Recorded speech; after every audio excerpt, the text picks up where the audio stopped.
Boris Johnson is tonight at the centre of yet another controversy, this time over claims by his own MP, Nusrat Ghani, that he failed to take seriously her allegations of Islamophobia at the heart of his government. Nusrat Ghani.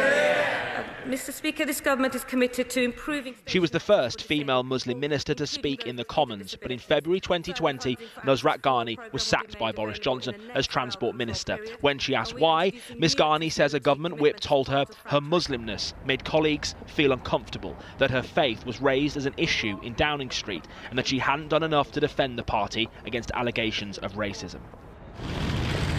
This man, Mark Spencer, the government's chief whip, says Miss Ghani is referring to him, but strongly denies he ever said those words, describing her claims as completely false and defamatory.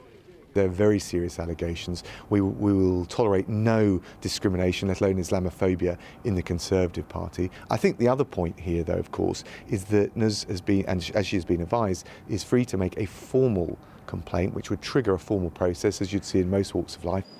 Downing Street today said Boris Johnson met with Miss Ghani personally in July 2020 to discuss her extremely serious claims, and later wrote to her inviting her to make a formal complaint, but she didn't. Tonight, Nusrat Ghani released a statement in response. I urge the Prime Minister to take it seriously as a government matter and instigate an inquiry. He wrote to me that he could not get involved and suggested I use the internal Conservative Party complaint process. This was very clearly not appropriate for something that happened on government business.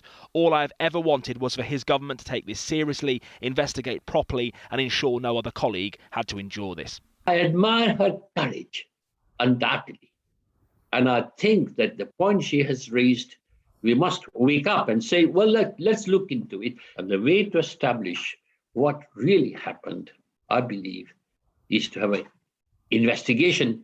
But that investigation must be undertaken by an independent person, not somebody from within the party. And despite Downing Street's denials, those calls for an independent inquiry are tonight gathering pace.